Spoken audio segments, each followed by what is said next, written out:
Hello Pisces friends, I'm Annie Botticelli and welcome to my Pisces October 2021 Astrology Must Knows.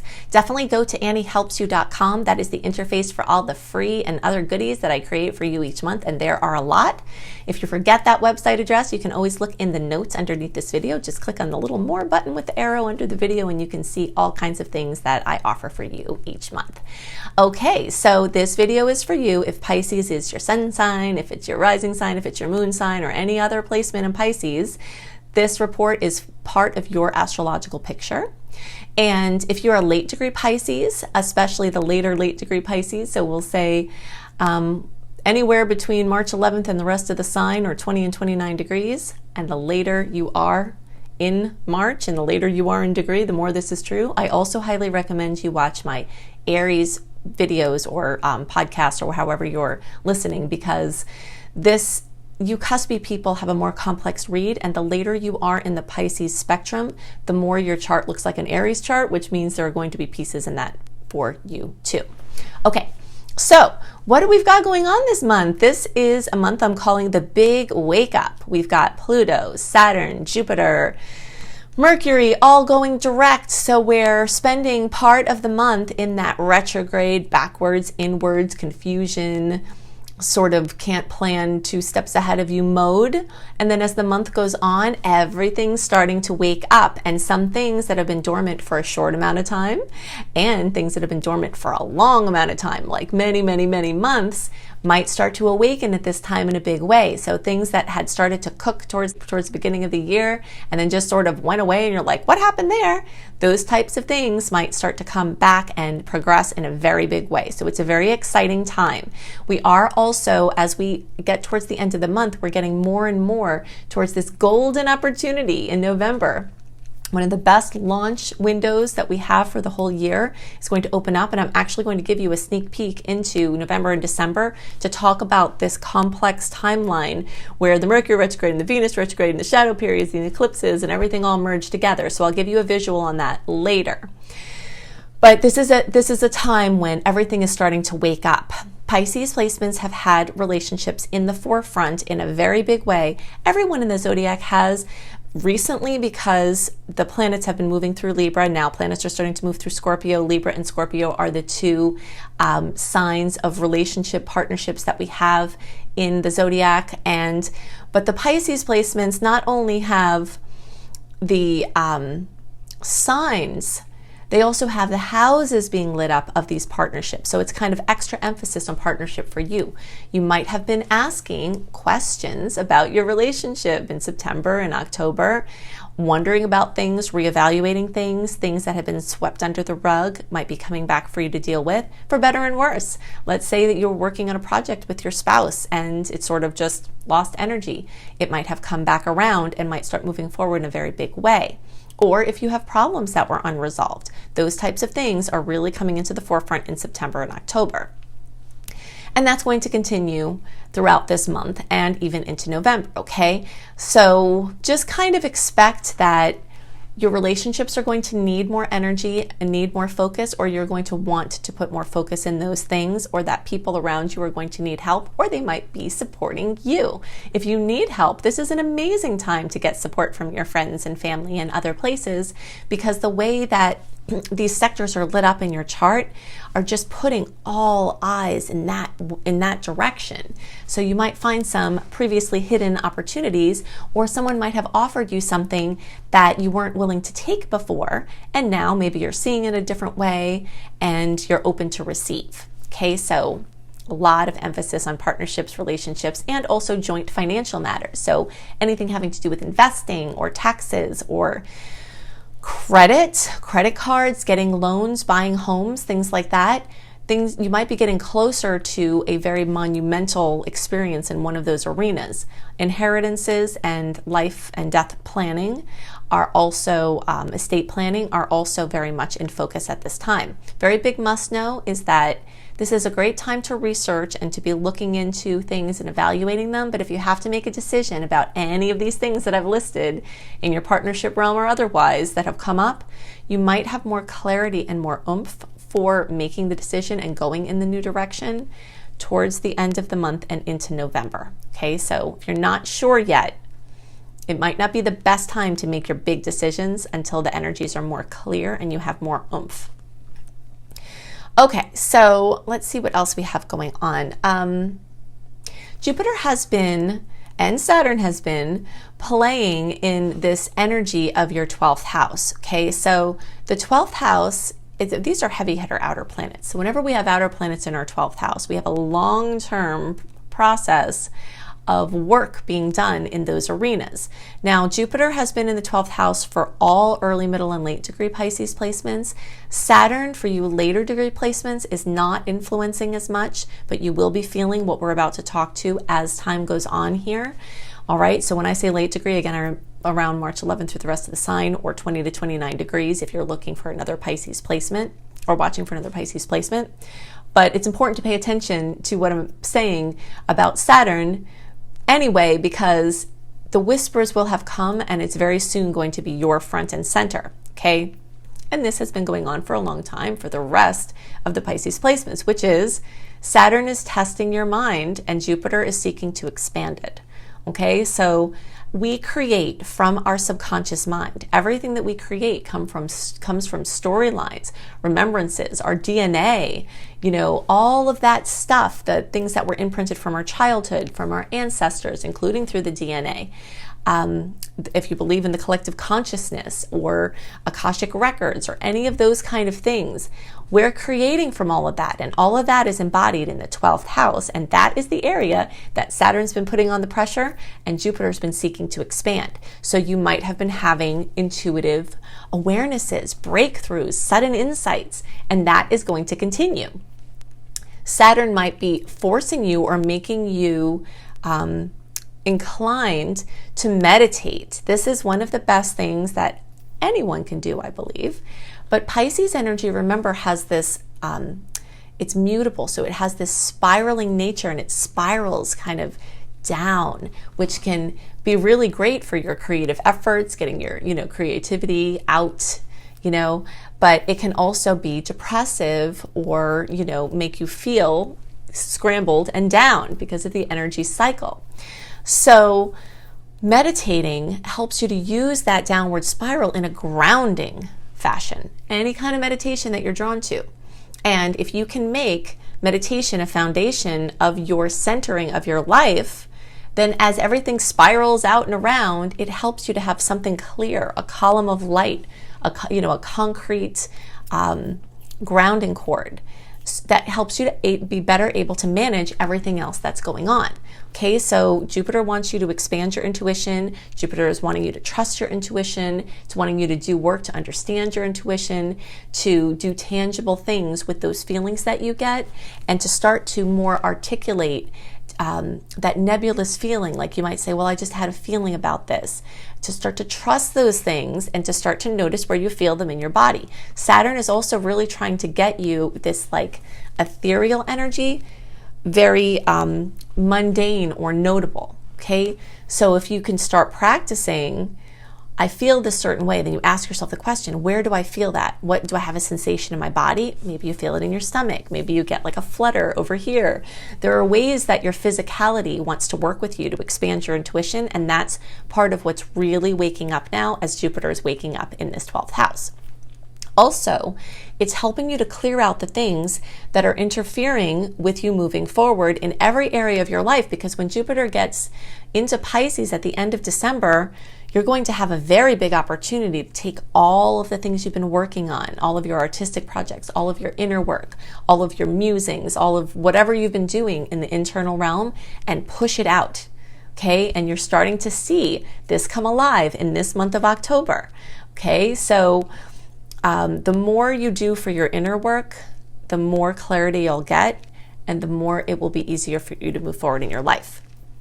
Some things you can do for inner work: EFT, Emotional Freedom Technique tapping, NLP, you can look these acronyms up, EMDR, The Marriage of Spirit by Leslie Temple Thurston. These are some really great tools that I've used over time to help me manage my space. I have Jupiter in my 12th house natally, so what you all have been going through recently is something that I have for my whole life. So those are the kind of things that have become a standby for me to help me to use my intuition in my daily experience and to get my creations out into the world, which is the theme that's coming up really big for Pisces now. Now, because you've got this energy on the relationships, this is perfect timing, because if you need help to get those things that you're trying to create, that you can see so clearly, that you can feel so clearly out into the world, there might be key people that are coming back into your life, or new people that might start coming into your life that can help you. Like maybe you're an artist and you need a manager. Maybe you are, you have your direction, but you need a financier. These types of energies might be coming at this time. So just really watch out, because this is a strong theme. Now, something else that's really important to note at this time is that Saturn has been, as I talked about, that's why I was talking about the meditation, it can increase the chance for depression. Okay, I have seen through doing thousands of individual readings with people over decades that when Saturn is lurking around the 12th house, it can either enhance or create the experience of feeling low, of feeling gloomy, of feeling down. And if it's to the point where you need to get help with that, no inner work is going to do what you need. You need help, okay? There are people that are going to need help, but that help can help you to have breakthroughs. And the help might mean also that you see a practitioner like a hypnotherapist or somebody that can help you to make structured and organized any sort of chaos or instability that's going on in your being. And it might be just things that you need, like supplements. Maybe you need the help of a nutritionist. Maybe you need fish oil or other omegas if you're a vegetarian. Again, I'm not prescribing that for you, because not everybody can take those things if they have other things going on. But I've seen many, many, many, many people who were okayed by their doctors to have fish oil or omegas that were vegetarian-based, algae-based, can help to soften depression, because your brain needs certain things to function properly. And if you're not getting those things, what you might think of as a medical problem might actually be a nutritionally based issue that can be resolved. So these are the types of things that are coming up for you now that are open for your exploration, and you have the help of Jupiter to expand the awareness, and you have the help of Saturn to help ground in the solution.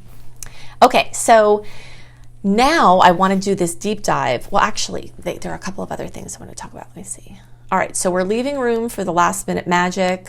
Mentioned that. We're going to talk in detail about some more of that. A couple of other must-knows about this month is we do still have more salty aspects compared to sweet ones. This has been an annoying trend since June. We are going to have a reprieve from this in November, just a little peek into that. But for now, in October, we still do have more salty aspects than sweet ones. And if you want my report on all the sweet aspects and all the salty ones, what they are, what the dates are, what you can expect from them, definitely go to anniehelpsyou.com and sign up for my free email newsletter. I only send out a few emails a month. And they're all content rich with helping you to use the energies of the month. And that sweet and salty report can really help you to understand as each roadblock comes up. And how I likened this energy last month when we were talking about this is like bumps in the road. If you know a speed bump is coming, you can slow down and you can go over it with more ease. If you don't know what's coming, you get jostled, you're messing with your cars, the shocks, right? So this month is going to have bumps along the way, but there are also lots of sweet spots. But it is important to know that you are going to have a bump, okay, and then a clear, and then a bump, and then it's clear. And if you know that going into it, it will help you to deal with it. All right, let's see what else. We also have quite a lot of inconjunct aspects, especially with the planet Uranus. So those jolts, those shocks, they're going to come in and be like, and like you're getting your, have your finger stuck in a light socket. And during eclipse season, we also feel like that, where the anxiety levels really increase. And you might start noticing that some anxiety is starting to increase for multiple reasons. These Uranus jolts, and also the eclipse season, you're feeling big change coming, either for yourself or other people. Sometimes change is in the air and you feel it, even if it's not for you. It's that energy that we're stepping into. So if you know that going into this month, you can be better prepared to work with whatever comes up. Okay, so now I want to do a deep dive into what the heck is going on in October, November, December from the perspective of the retrogrades, the shadow periods, this golden period we have for taking important actions, the last big golden period of the year. I want to talk about more about the eclipses and the eclipse cycle wrapping up and give you some dates about those. So let's go into this deep dive for our October, November, December overview now. Okay, so to understand the theme, the big wake up for October 2021, it's easier, I think, to see it in a visual context and also to understand October compared to November and December, and what we've got going on in this cluster of time will help you to better understand the energy of this month. All right, so the first thing of note that we've got going on is that these outer planets are waking up. So Pluto on October 6th, Saturn on the 11th, Jupiter on the 18th, and then we've got Mercury also waking up. This is an inner planet, but we've still been in this Mercury retrograde period, since September. So the energy for the first half or so of the month is very much retrograde, okay? And then every day, the 19th, 20th, 21st, every day we march into October, later in the month, these energies that just woke up start to get stronger. All right, so by the time we're at November 3rd, Mercury retrograde is clear and we enter this golden period of the 3rd through the 17th before the Venus shadow period starts. Venus shadow starts November 18th, gets stronger as the month of November goes on. Venus goes retrograde on December 19th. Okay, so you can see this time between November 3rd and the 17th is this golden opening where these planets have gained a lot of momentum. Mercury is completely strong. Venus has not yet started to slip. So now that we understand this, we'll get back to some of these other pieces here. Let's talk about the retro energies and direct energies and how you use them differently. So basically, the first half of October, we'll say through, of course, the 18th, because that's when everything goes direct. It's very strong in this, and this lingers throughout October, but it starts to get lighter and lighter as the month goes on. And as the month goes on, it gets more into these energies. And then the 3rd through the 17th of November is really, really strong with this energy, okay? So in retrograde time, we want to deal with what comes up more rather than trying to do future planning or, think too much ahead. We want to clear out clutter in any area of our lives, our health, our relationships, our houses, our desk. We want to leave things unscheduled because last minute magic can show up, and the more space you have to receive it, the better. This is a fantastic time for research, not as much the big launches and decisions and agreements and all of this stuff, unless it's unavoidable, but researching these things and making, your pros and cons list, getting information so that you can strike when the iron's hot. The retro time, so, it's basically all of October, but especially through around the 18th, we want to wrap up loose ends and finish old projects. Also, retrogrades are known for confusion, where you can't see that far ahead. You're not sure about what you want to do with any of these kind of things, and if you know that that's happening, then it's okay because you know that it's likely going to clear.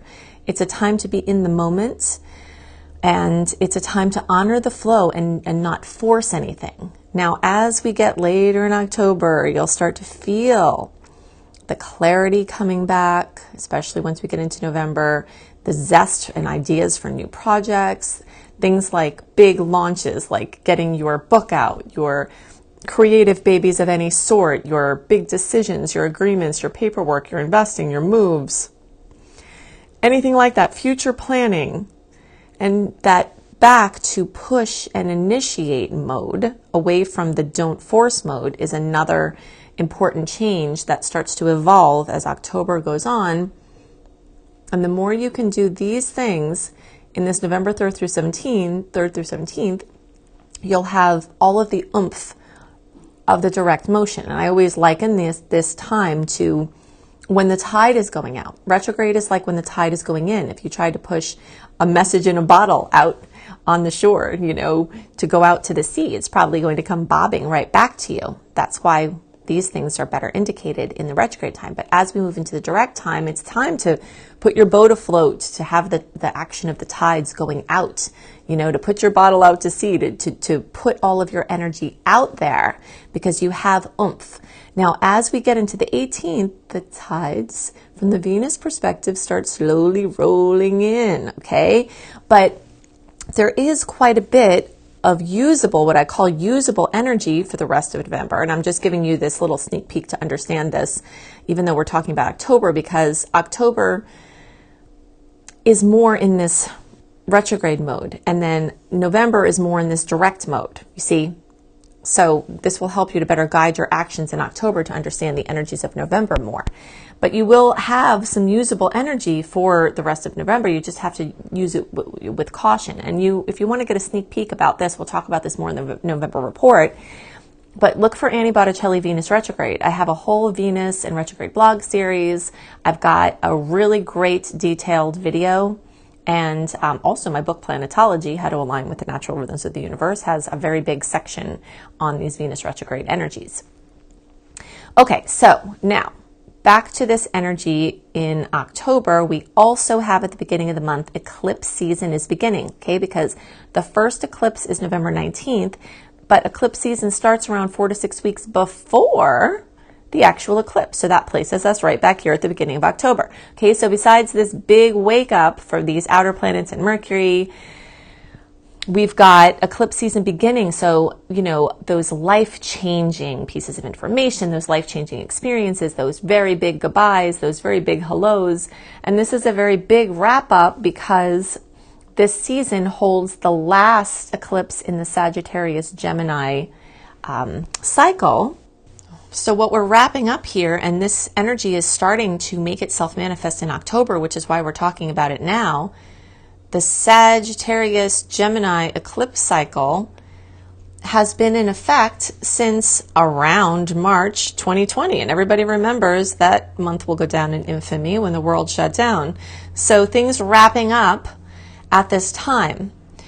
Also, if you want to have some context, you can think back. So basically it was the eclipse cycle was from May 2020, but again, the 4 to 6 week period started us in March through around January of 2022. Okay, so we're here in October, we're starting to get the pieces falling together of closing out this cycle. If you want to have context as to when the last time that cycle happened, the Sagittarius Gemini eclipse cycle, it was around 2010 to 2012. So you might see some similar storylines that came up at that time. Now what we're starting in this new cycle is the Taurus Scorpio eclipse cycle. And of course, we'll go into way more details about this in the November and December reports when the actual eclipses occur, but it's important for you to know these things now because the eclipse season starts in early October. So think back to the end of 2002 and to like through 2003, and then the second half of 2012 to early 2014. Then we've got now August 2021 through the end of 2023. And the reason why we have August here is because we do start to see a few months even before the eclipse cycle begins that sometimes little hints will come in. So that's very, very sensitive, might be harder to see that energy. So we'll just put it back to October 2021 through the end of 2023 is the Taurus Scorpio cycle. So the things that are coming in now are going to really be big players through the end of 2023. And we'll go into details about exactly where that hits in your chart. in the November and December reports.